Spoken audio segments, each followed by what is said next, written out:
topics, a lot of emotions, a lot of different views to watch, Lord. We ask you to give us the guidance, the reference to make the decisions that best fit this community and this city. Lord, we ask you all of this in your name, and we pray, amen.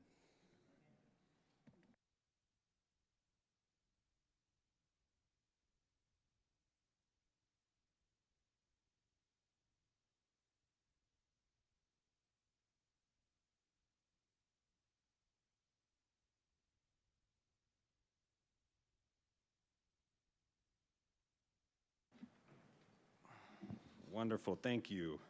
Okay, roll call, please. Chair Derryberry, I'm here. Vice Chair Carrillo, Present. Commissioner Burke, Present. Commissioner Cannon will be here shortly. Commissioner Hernandez, Present. Commissioner Underwood, absent. We have quorum. Perfect. Okay, moving on to public business from the floor. Any person who would like to address the Planning Commission on any agendized item is requested to complete a speaker card for the recording secretary and identify the agenda item you would like to discuss. Each person will be given the opportunity to address our Planning Commission at the time such item is discussed by our commission. Speaker cards are available at the rear of the council chambers. Individual speakers are limited to 3 minutes each. So with that said, we'll move to our first action item, which is our minutes. So we'll go ahead and open the public meeting for our minutes. Did the commission get an opportunity to review our meeting minutes from July 20th, 2026? And if so, entertain a motion to approve. Motion to approve. Second. Okay, let's vote.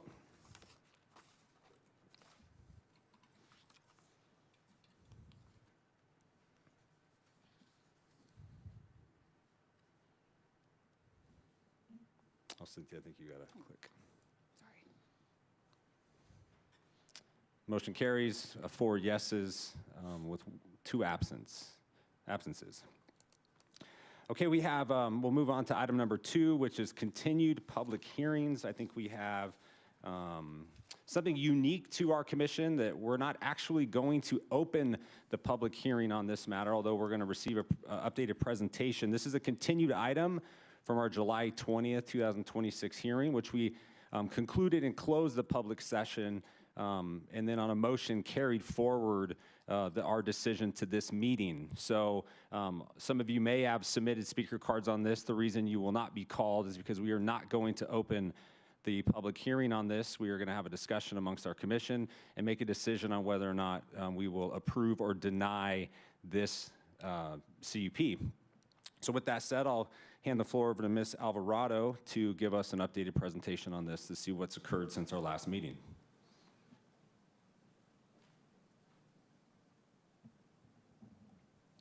Good afternoon, Chair Derryberry and members of the Planning Commission. My name is Mitzi Alvarado, and I am the project planner for this item. The item before you is a continuation from the previous Planning Commission meeting. The request is a conditional use permit for a CUP for Resilient Recovery Treatment Center. This item was previously heard by Planning Commission on July 20th. After the hearing, after hearing from 20 speakers, including the applicant, who were in support and in opposition of the project, the commission voted 1, to close the public hearing, and 2, direct the applicant to meet with neighbors and staff to address the issues raised. From this outreach, new conditions of approval should be drafted and presented to commission today. Before I summarize that, here's a quick refresh on the proposed project. The proposed project is located at 43900 Clark Court. The project site is zoned single-family residential, or R7000, and the site consists of an existing single-family home and an ADU. The existing community care facility, Resilient Treatment Center, has been in operation within the single-family home since February of 2023. The applicant for this project is Vadim Legov. Here's the summary of the public outreach conducted by the applicant. Notices were sent or given to 500-foot radius of the project site. 2 meetings were held on Wednesday, August 5th and Sunday, August 9th. Staff attended both meetings and observed a total of 8 attendees for the first meeting and 3 attendees for the second meeting. The topics discussed were similar to those brought up by during the last meeting, the last planning commission, with issues like safety, noise, deliveries, and parking. After the outreach, the applicant proposed revisions to their project description. This is summarized in their supplemental operation plan, which is included as a part of attachment B in the staff report. The revised project description includes reducing the total amount of beds from 12 to 9 beds, which is 3 more than their original request. This is reflected in condition number 16. The applicant report also addresses concerns regarding staffing, staff to resident ratio at a minimum of 3 staff to up to 9 residents. This is specific to technicians. However, the staff, like counselors, cooks, and instructors, are all trained to assist if needed. Smoking, parking, deliveries, and food services were also addressed. Once again, this is included as attachment B of the staff report. The revised conditions of approval, specifically condition number 16 through 21, now reflect the following.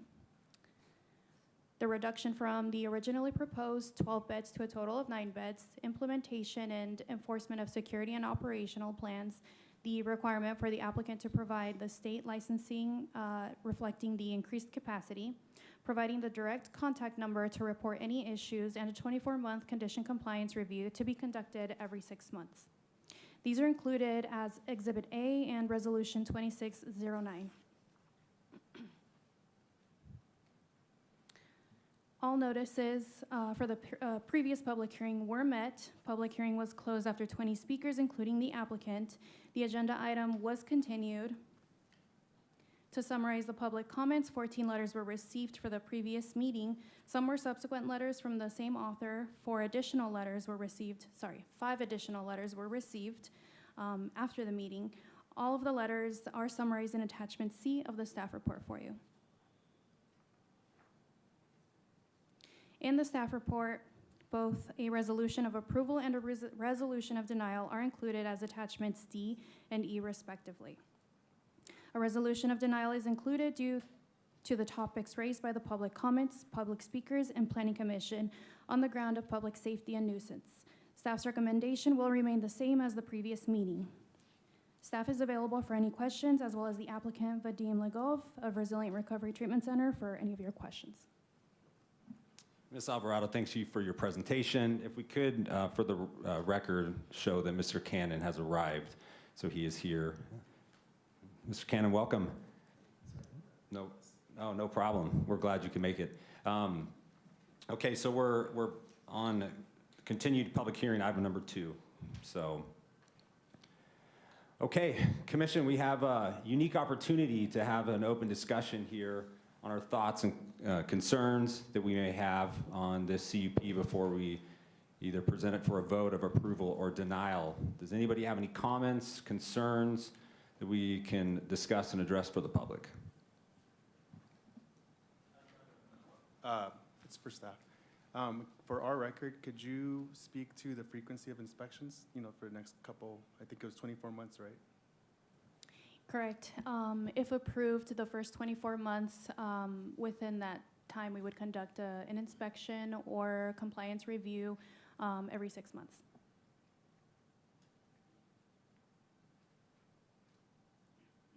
Are those planned inspections, surprise inspections? How would you guys do that? They would typically consist of going through the conditions of approval, condition by condition, making sure that each one is met down to the hours of operation, and referring back to their proposed operational plans and security plans, things like that, pulling calls for service, or code enforcement issues that could arise during that time. I am wondering if how you came up with, not you, but how they came up with 9 beds. Was that from the multiple meetings that were had with the community? The community was in agreement that 9 beds would be acceptable? Is that how that number came up? Commissioner Hernandez, if I may answer that question. The reduction from 12 proposed beds to 9 beds was solely the decision of the applicant. It's based on the feedback that was received from both the surrounding residents and a little bit of staff as well. But I would not say that the residents were in agreement or came to a conclusion or anything like that. It was kind of left up to the applicant to respond to, and that was their response, which is to reduce the number of beds proposed. Got it. Thank you. Anyone else have any comments? I've kind of prepared my thoughts and ideas, so before I get started, I just want to make sure everyone had an opportunity to speak. What is the safety plan here? If the commission would vote to approve this, what would be the safety plan? So for example, there was a letter where a neighbor is worried about safety, somebody jumping into what is the plan to make sure that doesn't happen again? Commissioner Cannon, it's kind of twofold. So the first one is everything that the city is looking into. So we mentioned one of the conditions of approval, providing us with the opportunity to inspect or to check in with them, typically every 6 months if we needed to. If issues arise, we can inspect whenever we would want to. It doesn't have to be planned. It could very well be surprise as well. And we would work in close collaboration with the new formed Neighborhood Watch and also obviously our Lancaster Police Department. So that's one fold. The second part of it is entirely up to the business owner, property owner, operator of it with their internal operational commitments as they've summarized in their operational plan that's included in the staff report. Thank you. Well, I'll jump in. I think what's clear is, and what everyone needs to know, is that we're not here to make any determination whether we approve or deny this today. Their 6-bed occupancy will remain. That's a state right that we don't, well, there's some small circumstances, but that are not relevant to this particular property where we can't stop that. However, we have the requirement to review this application pursuant to the Lancaster Municipal Code. A few of those sections, 1732-040 and 1732-090, provide that our applicant here bears the burden of providing sufficient evidence to substantiate the findings for us to approve this CUP. We need to, as our commission, make a determination that those findings are satisfactory to us to approve this or not. So I'm going to speak for myself. I don't speak for any of us here on the dais. So first, when I review section 1732-090B, our job is to find that this expanded use will not adversely affect the peace, health, comfort, or welfare of those surrounding residents to this property. That it will not materially be detrimental to the use and enjoyment of those neighboring properties. It will not jeopardize the public health, safety, and general welfare. For me, the evidence concerning the existing operations of the 6-bed is particularly important. We've heard concerns about parking, smoking, noise, individuals entering the neighbors' adjoining properties by jumping fences. We've had incidences of law enforcement involvement, first responders. These are not concerns about the status of the individuals receiving treatment, please understand that. They are concerns about the operations that are particular to this facility and its compatibility with a particular residential neighborhood. The applicant now is asking to 1.5 times their occupancy from 6 to 9 residents.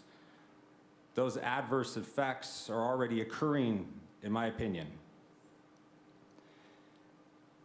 Additionally, section 1732-090C of our Lancaster Municipal Code requires us to find that the site is of adequate size configuration for the proposed use, including adequate parking and other features necessary to integrate the use to the surrounding properties. The proposal to increase the occupancy while utilizing the converted garage as an ADU for residential living for these 3 additional people raises questions to me regarding the ability for on-site parking, visiting employees on this small cul-de-sac where there's actually no parking in front of the residential property itself without parking in front of neighbors' residences. And whether or not this expanded use can accommodate whether the property can actually accommodate the expanded space. Lastly, under section 1732090D, you guys can tell I'm a lawyer, right? It requires us to consider whether the street serving the property is adequate for this type of operation. I think we all know Clark Court. Every single one of us in here know it very well. That property, those properties are extremely unique. I think I shared with you every December 31st, I walk that street along with thousands of people who are driving down that street to view the Christmas lights.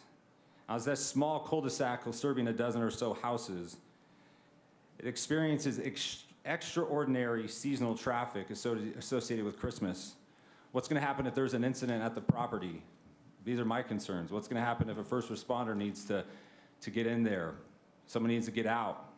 What happens if there's a substantial parking because of the residences? These are of great concern to me. We also have to consider whether the reasonable conditions of approval are adequate here for our concerns. Given the evidence and what's been provided by the applicant, the testimony of the neighbors, it's my opinion that this is not something that the city should approve today. I want to emphasize that my concerns are not based upon the fact that the residents receiving the treatment are for substance abuse or any perception that may come from that. In fact, I believe these facilities are needed. I just don't think that it's proper for us to do it, in my opinion, on this site to extend it from 6 to 9. So for those reasons, I cannot affirmatively find for approval of this matter today. Those are my opinions.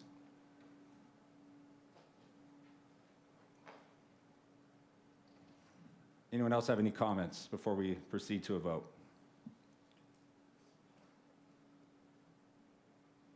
I'm in agreement with you, Chair, as well as, I would have liked to maybe see it done a lot differently, like I had suggested, maybe one at a time, but I think 3 is such a big, it's almost half of the original occupancy that was being applied for, so with that as well, like you were stating there, it's such a family/children residing spot for some of the biggest times of the year. I'm in agreement with you as well, Chair. Anyone else have any other comments? I'm also in agreement. I just want to thank the community and the applicant for taking part in this process. I do believe that what the chair said, that I cannot make the finding that this would not adversely, negatively affect the community. I am heartened by the fact that facilities like this do exist because these types of services are needed. But when I take a look around the city, when I know Lancaster, there are places maybe in this community where something like this could go. There are places maybe in this community where people wouldn't even notice that there was a 6-bedroom there. Candy Cane Lane isn't one of them. And I think that it is important that everybody that comes to our city to do business, especially something like this, understands not just the city and the community that they are seeking to come into, but understand the neighborhood and understand that it's compatible to that neighborhood. So that's where I'm at, and I thank you for your comments. And yes, you do sound like a lawyer, but it was helpful. I'm not here as a lawyer today, just so you know. I'm here as a public servant assisting our city, trying to make a decision here. I think, kind of to piggyback on those comments, our job is to not be emotional. Our job is to look at the facts presented to us. That's why I kind of summarized what the Lancaster Municipal Code provides of us as a planning commission. It's important that we recognize that we don't pick applications. The city does not have any choice over what's presented to us. Business owners can try to achieve their goal in our city, and our job is to determine if it's warranted in this circumstance. Mr. Cannon, I agree. I think that these facilities are necessary. I can probably think of 1,000 other streets that this would work tremendously well on. Unfortunately, this is just not one of them in my eyes. So With that, I think, if anyone has any other comments, I'll keep the floor open for us to communicate. Otherwise, I'll entertain a motion if somebody has one. I would make a motion to deny resolution number 26-09, approving the conditional use permit for number 26-008 to allow for the expansion of any existing community care facility from 6 beds to 9 at 43-900 Clark Court, and finding the project categorically exempt under the California Environmental Quality Act, authorizing staff to execute and file a notice of exemption. I think our counselor here has a comment maybe on the motion that was made, if you don't mind. Chair and Commissioners, the motion is fine, but could I suggest a minor correction to a recital in the resolution of denial? Please. It would appear in the next to the last recital, which should read instead, a duly noticed public hearing was held and closed. So I suggest adding the words "and closed" by the Lancaster Planning Commission on July 2026, and the item was continued. We would add the words "the item was continued," and then it goes on as is to a date certain of today. So if the maker would accept that as a revised motion to approve the negative or denial resolution. I accept that. Thank you. So with that modified motion, I'll entertain a second. I'll second the motion. Second from Mr. Cannon. Okay, we can proceed to vote.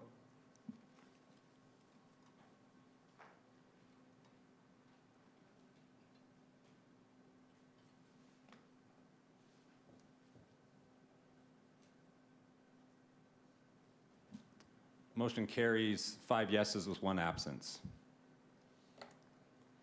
Okay, now we'll go ahead and open new public hearing item number 3. This is conditional use permit 26-001. This is the application by the New Life Community Church, applicant Sharon Harper, and we have Ms. Brecky. You're up. Thank you, Chair Derryberry, members of the Planning Commission. My name is Kendall Brecky. I'm the planning manager for the City of Lancaster.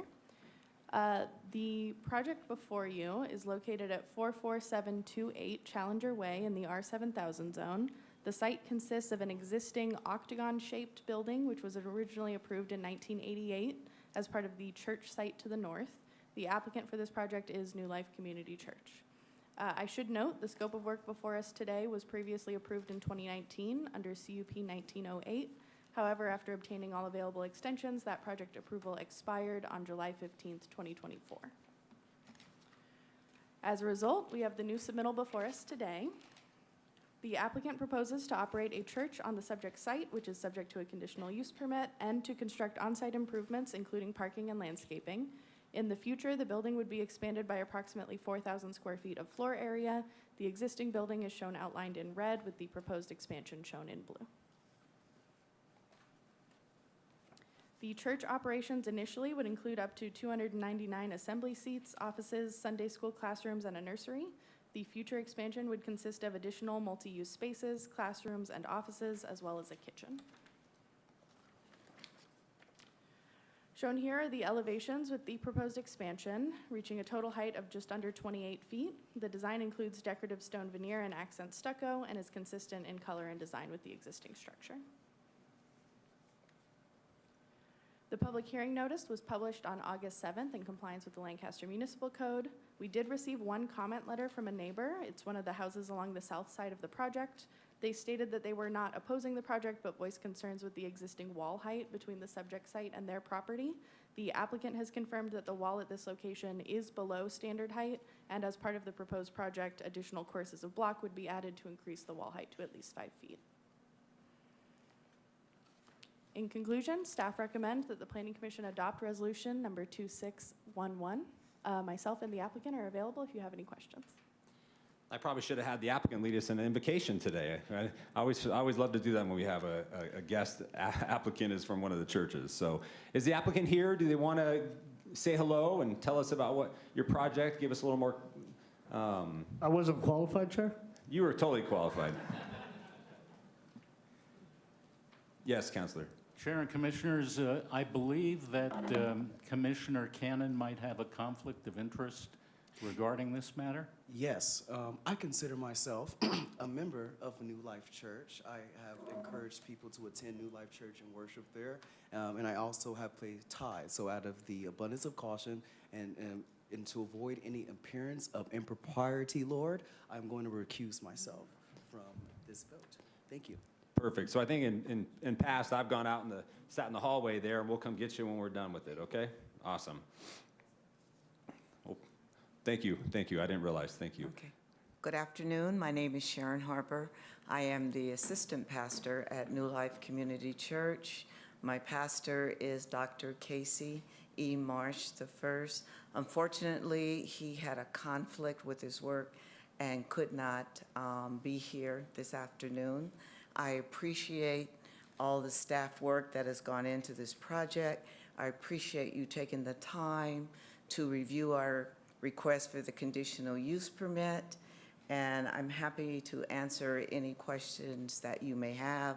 I will say that we are very excited about this project. It would allow us to offer more community services to the people of the Antelope Valley. We have been a church operating in the city of Lancaster since 1985 at different locations. We were originally meeting on Sundays at AV Christian Church, AV Christian School, excuse me, on Avenue L when they were in force. We were able to purchase a building on 7th Street East in 2001. We expanded that location in 2002, and now we're currently meeting on Sunday mornings at AV Banquet Hall in the city of Lancaster, as well as maintaining our location on 7th Street East in Lancaster. And so this would give us the opportunity to continue to grow and also, again, provide services to the community, lift up God and the Word of God. We think that's very important today. And again, if you have any questions, I'm here to answer them for you. So if we approve it, how quickly will you have this up and running? As soon as the Lord provides all the funding that we need, we hope to be under construction shortly. We still have to revise the plans. When we purchased the building from Faith Bible Church, it came with existing plans. Of course, as was mentioned by staff, that was years ago. So the plans need to be updated first. We're not going to be operating overnight, no. Well, we hope to wish you luck here shortly. So thank you very much. So we may have, anyone have any questions for the applicant before we excuse her? No? Oh, one second. If you have a comment for us, I welcome you to complete a speaker card. Due to ADA, I'm not able to, I didn't want to provide that information, so I'm not able to provide it in the way. In order for us to make sure we know who you are, we need you to complete that card so that we can. It's not legible, that's what I'm telling you. Won't be legible. Yeah, that's fair. One of the staff members can help you complete the card, ma'am, and we'll glad to invite you up to hear your comments if you don't mind. So, yeah, no problem. Yeah, Ms. Garibay is going to help you out there in just one moment. So thank you, Ms. Harper. Thank you very much. Again, we may have another comment for you, so sit tight, okay? Do we have any other speakers on this item before we invite up the?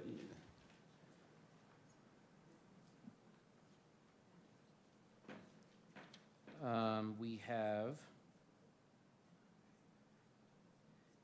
two additional speaker cards, one representing the applicant and one representing the applicant's engineer. Okay, we'll take them. Okay, Randy Gorman is next. Nope, don't need, okay. And then the next one is, thank you. Thank you, Randy. And then the next one is Sharon Harper, representing the applicant. Okay, Good? so she already spoke. Okay, so, very good. So we'll give the young lady in the back here a moment to help with their card, and then we'll invite her up for her comments. Thank you.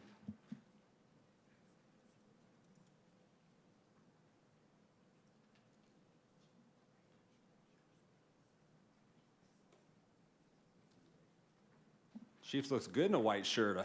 I was like, who's that? Are you supposed to be undercover? Took me a second to realize who was here. Good, you keep us on our toes.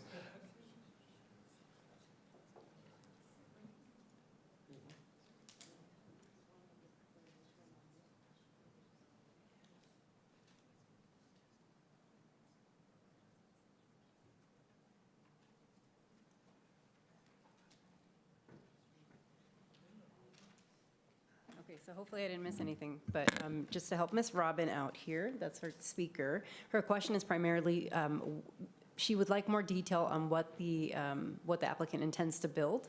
So just a bit more detail about that. And then there were some questions about the services provided. So she said there's services but more detail on that. So that's what we're looking for. Ma'am, is that clear up what your questions were? More or less what she was asking? Yes, some of them. Perfect. Do we have any more comments? I know we maybe go back to the drawing, the diagram on what the church facility will look like. I can comment from staff. So the existing octagon building is outlined in red. The initial operation would be within that building, in addition to the on-site improvements, the parking and landscaping. And then it would be a two-story addition outlined in blue, with additional, essentially multi-purpose space, room for additional service to be provided. I would defer to the applicant as far as what the programming would be within each of those areas. Ms. Harper, you shared on it for a moment. Do you mind sharing with us maybe in a little more detail on what the church is offering and plans to offer on this site, so we can make sure we clear up any of the public's concerns? Of course.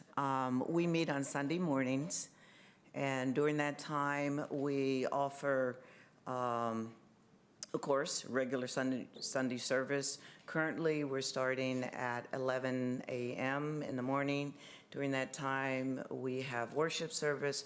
We also offer services for children in our children's church during the same time as morning worship. Once we have more space, we can also provide additional services. Currently, we have a youth ministry. We also have a men's ministry. We have a women's ministry. We provide services sometimes to people who are in need as far as food and services. We also have educational programs that we provide, and with additional space that would increase the type of services that we can offer. We don't have the space currently to do other services. We also have an online ministry in which we have Bible study on Wednesday evenings at 7 o'clock. If anybody would like to go onto YouTube and look up New Life Community Church AV, we'll be happy for you to attend that with us as well. But we also, during earlier months, we've had what we called the Shepherd's Table at our 7th Street East location, in which we offer after service a fellowship time in which people can just come and fellowship, and we provide a meal. So different times during the year. Last Easter, we were able to offer a program for the community for families, in which we had face painting, we had like a petting zoo, we offered an obstacle course, we gave away food and snow cones and popcorn, and everything was free to any of the families who showed up on Easter after church. So our desire is to be a positive impact in the Antelope Valley, not just the city of Lancaster, and to help families in need. Well, thank you. I appreciate you adding some comments there for us. Does anyone else have any questions for staff or concerns? Oh, we got maybe one more. So the additional question from Ms. Robin was related to the number of buildings that are, or the number of locations within the building, and if they're she's asking for transparency, because if you need those buildings, is there a potential to do some other, provide some other type of service, including like a drug rehabilitation type of location or something like that? So she just wanted some clarification on that. Yeah. So it sounds like there may be a concern of use of the extra offices or buildings for other maybe therapy, Okay. drug therapy, or other services. Is that at all in your plans? No? No? Okay. Perfect. Well, thank you for that. Any other speakers? There are no other speakers. All right, commissioners, before we close the public hearing, does anyone else have any more comments?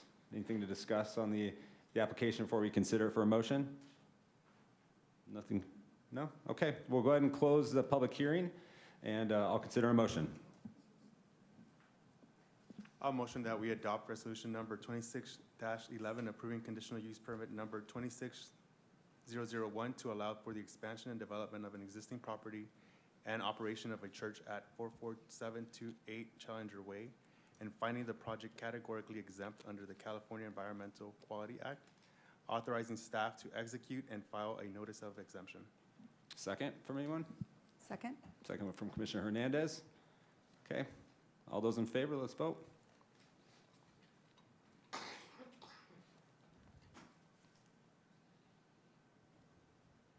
Okay, the motion carries 4 yeses. We do have 1 absence, and then Mr. Cannon recused himself for the record. Okay, I'm gonna go ahead and give Mr. Cannon.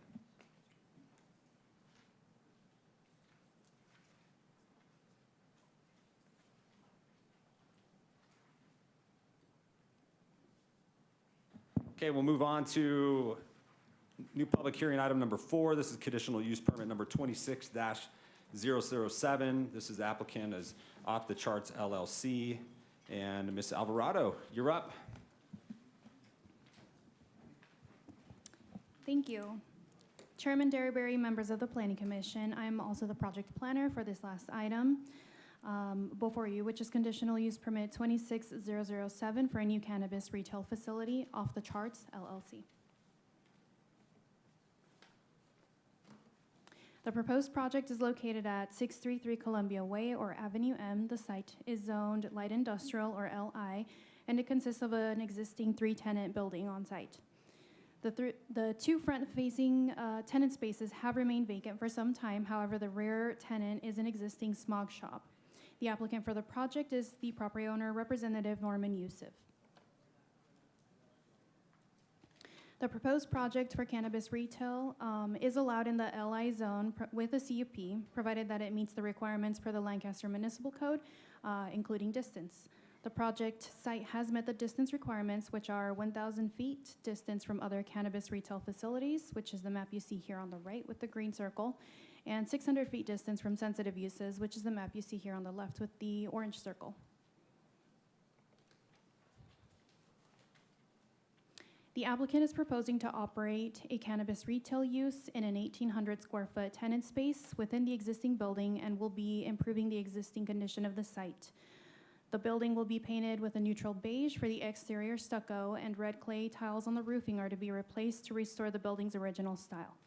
The existing landscape planters along the west portion of the parking lot, as well as the street-facing parkway, will be revitalized per the Lancaster Municipal Code and landscape requirements, providing an enhanced landscape at the front of the site. All existing temporary signage will be removed. Here's the floor plan. Upon arrival, customers would enter through the retail store front in the main lobby, which is shown with the blue star here on the floor plan. Customers do have a required check-in, providing a valid form of government identification. Should the sales floor be at full capacity, customers would be instructed to wait outside the building or in their vehicles until they can proceed into the store. Inventory on the sales floor would be within enclosed cases for display on the sales floor. However, most of the stock would be held within that vault room. The security and operating plans have been reviewed and cleared by the city security consultant for state and city requirements. The proposed project hours of operation are Monday through Saturday from 6 a.m. to 10 p.m. There is no distance waiver requested as the distance requirements are met. As a part of their odor management plan, the applicant is required to install carbon air filters and maintain their enforcement of on-site protocol.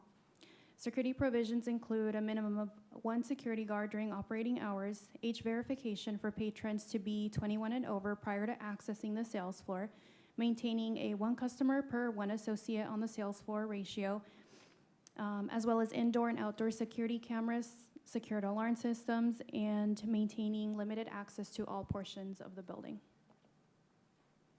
A notice of public hearing was mailed to the property owners and tenants per the Lancaster Municipal Code, as well as posted in 3 places and noticed in the Antelope Valley Press on August 7th of 2026. With that, staff recommends adopting Resolution 2612, approving conditional use permit 26009 to allow for the cannabis retail use within the existing building at 633 Columbia Way. Myself and the applicant are available for any questions you may have. Perfect, thanks, Ms. Alvarado. Is the applicant here?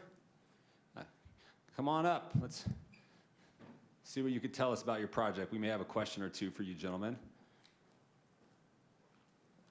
If you don't mind, introduce yourself and let's talk about your project. Good afternoon, Sean Maddox, Chief Legal Officer and in-house counsel for Off the Charts. This is Norman Youssef, CEO. How you guys doing? Thank you for the opportunity. My name is Norman Youssef, owner and operator of Off the Charts Cannabis Retail. And we're here to answer any questions that you guys have for us. Yeah, I'll start by thanking Mitzi for staff report and staff recommendation. Quick correction, I think on the agenda and in the staff report, they reference Off the Charts LLC. The applicant's actually OTC Lancaster LLC. You know, it's kind of just a technicality. We want to make sure that we've got that addressed. And then, yeah, just from a high level, you know, I've been working with Norman and his wife Darlene Off the Charts for about 8 years now to open cannabis stores throughout California. It's a family-run and operated business. Have really just been successful based off of that model and commitment to family. You know, I think every community we come into, we treat the community as an extension of that family. I've seen this firsthand, you know, with hiring individuals from the community and that always being a priority of every store that's opened. You know, Norman and Darlene and the entire staff are very loyal to their staff. Internal promotion is always a priority to make sure that we're finding people within the community to continue promoting them within the retail chain. Off the Chart currently stands at about 40 retail operations throughout the state of California, so this is not our first rodeo. You said 40, Councilor? Yes, right around 40, plus or minus. Norman will say 50, but I think there's a few that are an entitlement. You know, so we've done this plenty of times. I want to say perfected the craft. We know what we're doing from a security standpoint. We've got, you know, security on site during all hours of operation. We have a security checkpoint before entering the lobby, so there's actually 3 checks of IDs for anybody who's going to enter, 1 entering, 2 at the lobby, and then 3 at checkout. We've got 20 plus security cameras with optional live feed to local PD. We've got live feed monitoring 24 hours a day, including Alert 360 Live, which is an outdoor camera that allows us to speak directly to anybody who could be intruding during evening hours. You know, and per, I think, the site commitments, we are proposing substantial improvements, paint, refinishing the roof, improving the landscaping on the site, both on the site and I think on Avenue M as well. But more than that, I mean, you're getting somebody who knows what they're doing, who's committed, who's built a staff of 300 plus individuals throughout the state of California, you know, has committed millions of dollars in local tax revenue to, you know, local charities and all of that. So it's, you know, this is a vetted operator who's done this multiple times, and I think the city is very safe with them coming in as an operator. I know the city's got 4 or 5 existing stores, so this would add another. As you've probably seen with those other stores, these stores typically improve the health and safety of the surrounding community with the, you know, on-site security and the security measures that are being done. Also improve just the overall aesthetics of the community, right, with the improvements that we're being asked to do, which we're very happy to do and we'd be doing anyways. So, you know, we, again, appreciate staff's recommendation, can answer any questions. If Norman wants to talk quickly, happy to open the floor to him as well. Norman, anything else you'd like to add? I mean, Sean just nailed it. I mean, we just appreciate the opportunity being here. I went around the city just to drive it. I didn't know how busy you guys were in the city of Lancaster, so it was honestly pleasant to see that. And yeah, no, we're just blessed to even be here, or even the opportunity to even being here. So thank you guys. Thank you. I've got a question for you. Are you the owner of the building? No, I'm not. No? So No. you're just, you'll be leasing this portion of the space? Yes. And the other use is the smog shop? Yes. Correct. Okay, and so it sounds like, and you've had an opportunity to review all of the conditions under the CUP, Correct. and you agree to all those conditions Yeah, without any exception? yeah. I will tell you, I drive by this building on the way to the courthouse. It is absolutely atrocious looking from the street. Yeah. Somebody decided, I don't know, I asked you if you were the owner because I didn't want to insult you. To be honest with you, I wanted to make sure that you weren't the person that painted the roof tiles black. I saw it. So I'm glad that the city's going to make them return this back to what it should be, which is red tile roofs. You know, because again, it's right across from that the new Trader Joe's facility, the distribution facility. You know, I was looking to see how close you were to the courthouse, and you're right outside the little green circle there. But I do have a question for staff, though, if you don't, for a second. So this is retail dispensary only. You're not going to cultivate on the site, correct? Yeah. Correct. Okay. How many dispensaries will that make for the city? This one, if it's approved? I can jump in and comment on that, actually, Chair. There are a total of 10 currently operating facilities across all categories. Of those, 4 include a retail component that are operational. There's one additional facility that includes retail that is past entitlement and is in the building permit review phase. And just to add, how many have been approved but aren't yet operating? There's one additional that's okay. been approved and is under review with building and safety. So there are 4 operational plus 1 under review. Got it, sorry about that. You'll be pretty close if we approve this to another one just around the corner. So maybe competition will be good for you and your competitor, but we'll see. Does anyone else have any questions for the applicant? Yeah, I do. Would you be able to walk us through the process of like how deliveries would look like, and then as far as like any disposal, trash? Because I do see there's one trash enclosure and it's shared with other tenants, right? Yeah, so we do cannabis waste as a specific process where you have a secured cannabis waste bin on site. That's locked. Employees can access that when actually disposing of cannabis waste. We have a third-party contractor. It depends on the jurisdiction that we're in that will come pick that up, either weekly, bi-weekly, or monthly. There's not a lot of cannabis waste on site. Really what we see is if there's a recall, if there's expiring product, things of that nature. But, we run a pretty high volume sales model, so we go through most of it, and it's really low in terms of any cannabis waste. The other question was deliveries. Delivery is not a mainstay of what we do. It's usually something we roll out within about a year of operating because we want to get to know the community, know the site, and not just rush forward. Delivery has kind of its own operational nuances. Yep, sorry. Yeah, I meant more Incoming. product deliveries to the site. Yeah. So everybody's going to be an approved vendor, third-party vendor. We schedule incoming deliveries within 30 minutes to make sure that we have a security guard on site for when they arrive. All deliveries occur through a separate door from the retail entrance and lobby so that they can be done separately from customers. Delivery goes straight back to the secure product storage and intake. We check the manifest against what was put on metric to make sure that everything incoming matches. If there's any deficient products, we deny it. We immediately put it into secure product storage, and that kind of closes the loop. It doesn't say anything, just for clarification, for security, they're armed, obviously, guard carrying security, or? I'm not sure of the city's code on that.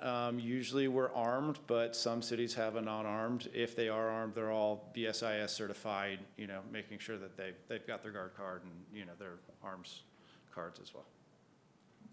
And 6 a.m. to 10 p.m., what does your staff look like from open to close? Probably smaller staff, in the morning because you don't have a lot of customers coming in. Of course, you've got an armed guard on site at all times to make sure that staff and customers are protected. Really we kind of feel it out over the first 3 to 5 months of operating where big flows are, and we increase staff accordingly. I think we've proposed probably 8 total employees, so during high traffic periods, we're probably going to have 3 or 4 on site, 1 in the lobby, 2 or 3 in back. So, we could increase that based off of traffic. We hope to increase that, if the numbers hold up. So that's kind of just our general flow. Did we receive any letters from the public? I know we'll open up the floor here to the public. Did we receive any letters or comments? No comment letters were received before the public hearing.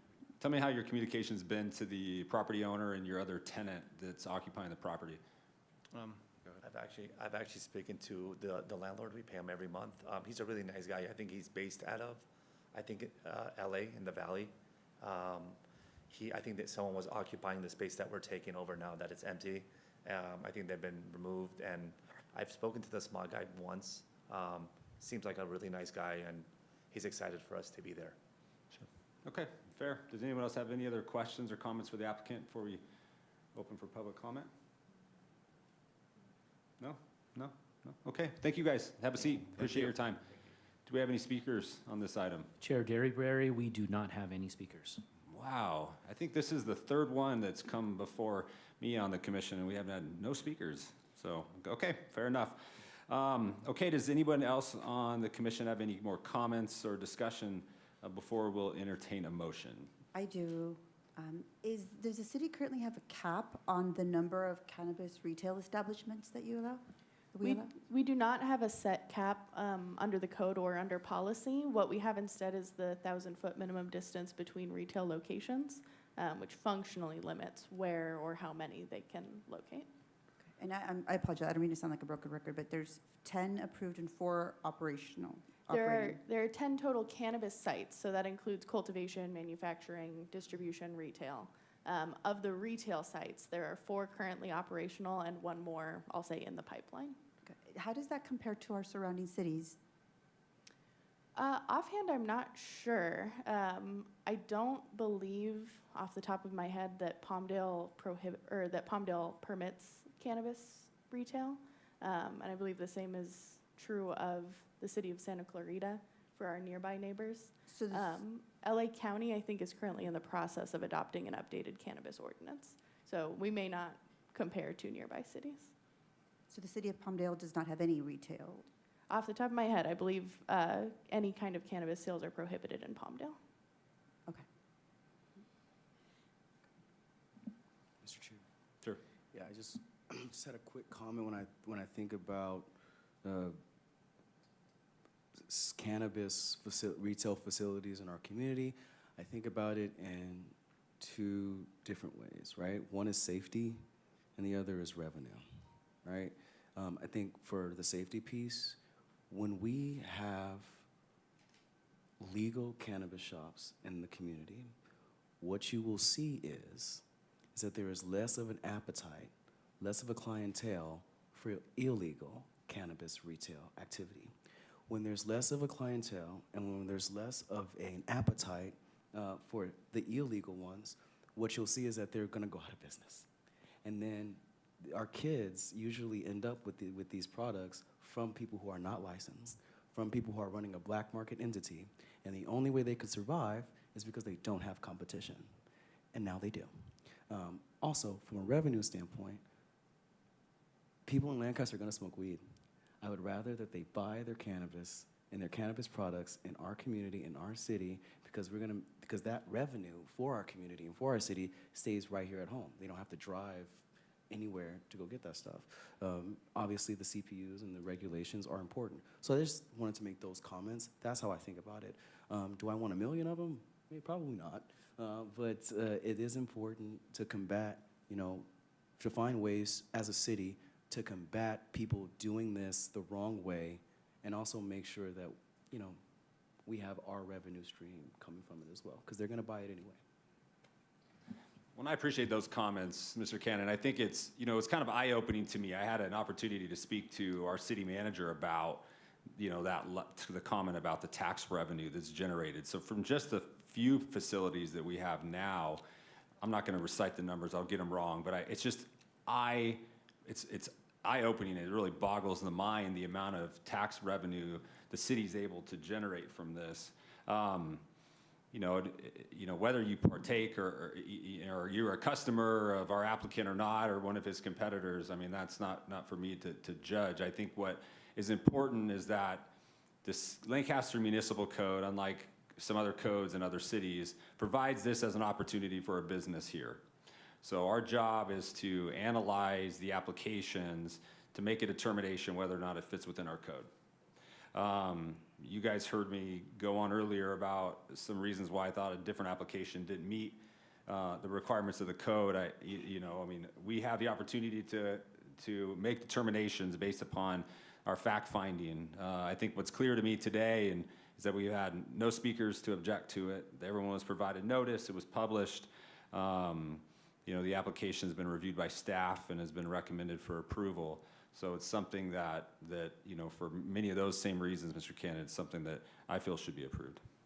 I just want to say too, there's no, like we said earlier, there's no emotions. We went from a rehab to a church to a cannabis dispensary is on our 3 votes today. So, none of them have anything to do with the other. This is just what comes to us, and we vote how we have to vote, and what is the best for the city. But when I was looking at it, I was, wow, this is an interesting lineup today. Like, you're going from punk rock to classical to country, and they're all lining up together. So I agree. I'm all for it being done the right way, right? So we had for many years, on the very east side, the illegal grows inside of the homes or out in the fields and things like that, where they just destroyed the homes that they were renting and they had no care. So to have something come in legal and done correctly, from what the council and the applicant had provided to us, it does not seem like it's their first rodeo, and they're guessing on how this works. They have a pretty tight operation going on. I continue to have significant reservations about continuing to approve them. We've approved, 10, and our surrounding cities have approved none. They don't even have an ordinance for it. And I just think we need to really understand the cumulative impact of the approvals we've already granted before we continue to expand and we continue to approve. And I think those are my reservations with it. I just don't think we have enough information as what it will do to our city. And in regards to revenue, and don't quote me on this, but I also have spoken to the city, and I know that our auto malls generate and our car sales generate quite a bit of tax revenue as well. So there's many other industries that generate significant amount of revenue for our city that isn't this type of industry. Not to mention that, just the impact being on the Antelope Valley High School Board and our children, and just because we can regulate something doesn't necessarily mean that it's good for the community or good for the residents or the children of the city. So those are my reservations when it comes to this type of facility. I think we've granted 10, is what I've heard, 10 in our city, when our surrounding cities have granted none. And we already have a moratorium on the smoke shops, and we've sat with Criminal Justice Commissioner, we've sat with our Lancaster PD, they've done shutdowns, so we go and we grant, and we grant, and we grant, and then we have to issue a moratorium to bring these down. So if we have some influence and some control over it, I think that we have that responsibility to take care of the city that we've been empowered to do so. So those are my reservations. Which I think is totally fair, Commissioner Hernandez. In my conversations with the PD or RPD or the Sheriff's Department, our applicants, competitors here in town, they have had very little, if any, calls for service, issues, or interactions for the few retail facilities that we have approved. Our office is, we do some land use, and so we see what the city has approved otherwise. Your comments are well taken. I think we can all see it from both sides.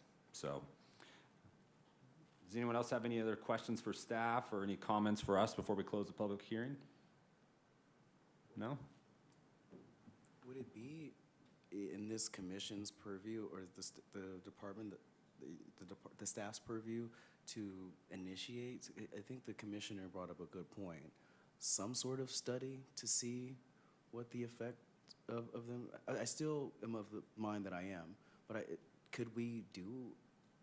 is there a way for us to find out what effect from the fiscal to the behavioral to the owners? How has our city been doing since we've approved these retail facilities? Is there any way that we could figure that out in the future? Commissioner Cannon, we can certainly look into that and follow up with the chair and the commission. Thank you. Thank you.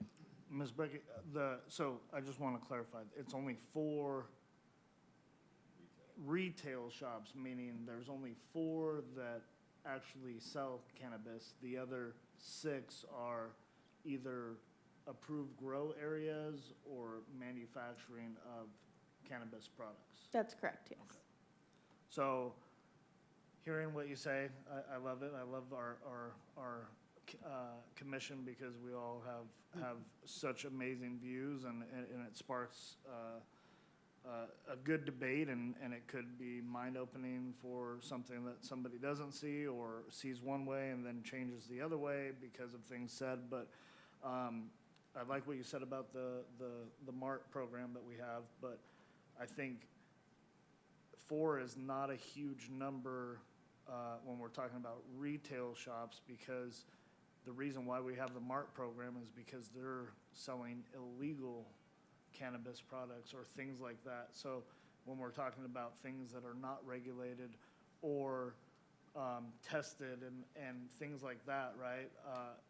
That's how they're selling it on the black market compared to a location that has the security, I don't know if we want to call them credentials for the stuff that they're using, but that's another way I look at it too. Is I agree, we don't need 20, 30, 40 shops surrounding the east side and the west side, but it seems like from where they are, they have another one on 10th and then another one on Sierra. So they're kind of all within the same radius, so we're not putting them in, you know, a nice residential area, things like that. So that's what I'm kind of looking at too, is where they're located, how does that affect, you know, the view of it as well, I guess. But I also look at it on the other standpoint of if Palmdale doesn't have it, or Santa Clarita, or even like Roseman or Cal City, then that's money that's coming back to our city to improve. You know, we have money coming in to the districts, the schools, all that other stuff. So that's my 25 cents on that as well.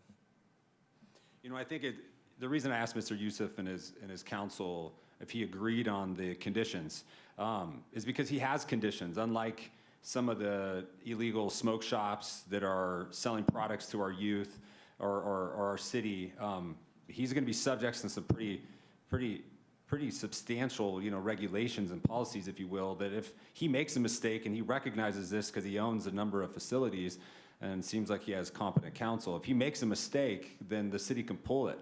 We have that ability based upon these approvals, unlike some of the other things we're fighting against some of the other activities in our town. So, I mean, I think that is of some value. And you know, Cynthia, you know, I'm a father of 3 daughters. You know, and you know, there's good and bad that we could talk about until we'd be here till tomorrow morning if we had to. You know, but from my standpoint, I think our job is to review the application as submitted, make a determination if it fits our code, and approve or deny it accordingly. So.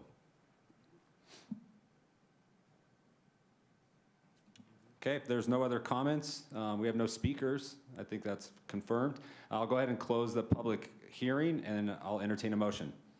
Mr. Chair, I'll make a motion to adopt resolution number 26-12, approving the conditional use permit number 26-007 to allow for cannabis retail use within an existing building located at 633 Columbia Way, and finding that the project is categorically exempt from the California Environmental Quality Act, authorizing staff to execute and file notice of exemption.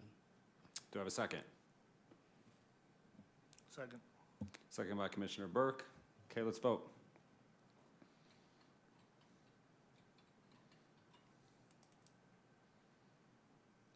Motion carries 4 yeses, 1 no, and 1 absence. Good luck with your project, sir. We'll be watching. Okay. All right, so now we're up to Community Development Assistant Director's announcements. Hey, that's me. Good afternoon, Chair Derryberry and the rest of the commission. My name is Hai Nguyen, Assistant Director for the city's Community Development Department. Just a couple things I want to mention. You'll see Checky Edquid over here. Just want to introduce her or reintroduce her. Checky is our department admin, and she's assisting Viviana in this capacity, so you'll see her a little bit more. The previously approved Sierra Gateway neighborhood plan is going to the city council Tuesday next week. So we're looking forward to present the plan as we did to you, to the city council. And then lastly, the next meeting is on September 21st. We're still formalizing that agenda. So we'll let you know as soon as we have something going on with that. So besides that, I think we're good to go. Thank you for your time. Wonderful, thank you. Okay, so now we have public business from the floor. This is the portion of the agenda that allows an individual the opportunity to address the commission on any subject concerning city business. Please understand that under state legislation, no action can be taken on non-agendized items. Members of the public should be aware of this when addressing the Planning Commission regarding items not referenced on the agenda. I welcome you to complete a speaker's card for the recording secretary. Speaker's cards are in the rear of the council chambers. And again, speakers are limited to 3 minutes each. Do we have any speakers on public business? Chair Derryberry, we do not. Okay. Well, before we adjourn, I know we've got a few of us left in the room, so I'm going to grandstand on something that I care a lot about for a moment. So I'm the president of the LPAC Foundation. Some of you might know that. I've been on that board for over 15 years now. So the 29th of August, we have our grand auction and gala. It's going to be a safari-themed Into the Wild event. We've got live entertainment, grand auction items. We have opportunities for some sponsorships. One of the things that I believe is so incredibly important is arts for our youth. We know our public schools are spending very little, they have very little money and opportunity to really support that. I was a kid that grew up playing music. Courtsville Elementary, I walked in after moving here in 3rd grade and had an opportunity to play the drums, and I've never stopped. So, we're looking at 40 years in the future, and I still peck on those things as often as I can. I think it's incredibly important. We get about 10,000 to 15,000 students in our Antelope Valley every year to experience the performing arts. If you find it in your heart and your mind and you want to come and join us, again, it's Saturday the 29th. Tickets are available at the LPAC's website. If you do want to have an opportunity to sponsor or come to the event, you can speak to me. I'll tell you how that looks.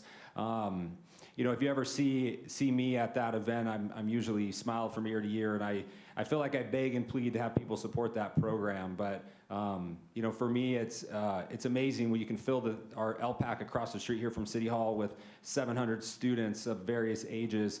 They all come in a little rambunctious and a little out of control, but they all leave with music or the whatever public art in their hearts when they leave, and it's just an incredible thing to watch them all leave. You'll hear kids say when they leave, "I want to learn to play the violin," or "I want to dance," or "I want to learn to play that instrument."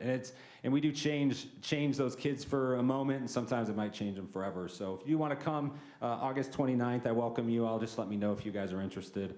I got a quick question for that. Sure. If anybody knows the chair, his suit game is on point. Do you have a leopard or cheetah suit in that collection of yours? Because that might be worth going for. You'd have to come to find out. So there might be something special for that night. There might be. Well, I appreciate everyone, our audience, who come to these meetings, and I hope you appreciate we're all kind of providing our time to provide this service to the city, and of course to our wonderful city staff. You guys do an incredible job. I watch and go to a lot of city meetings for various reasons for my daily job, and there's a reason why I won't move from the city of Lancaster if I can help it. So I greatly appreciate all of you. And does anyone else have any other comments before I adjourn? No? Okay, we'll go ahead and adjourn to the next regularly scheduled meeting, September 21st at 3:30 in these chambers.